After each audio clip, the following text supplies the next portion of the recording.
Hi everyone, I wish everyone all good. In my channel, Free Oasis, I'm trying to discuss with you and share my opinion about African in Africa. Maybe I'm wrong. The question is always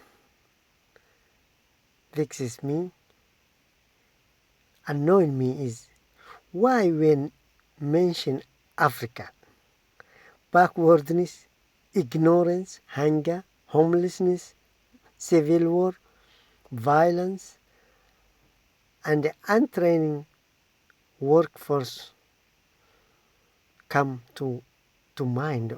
Most of people, not all. It is true, 54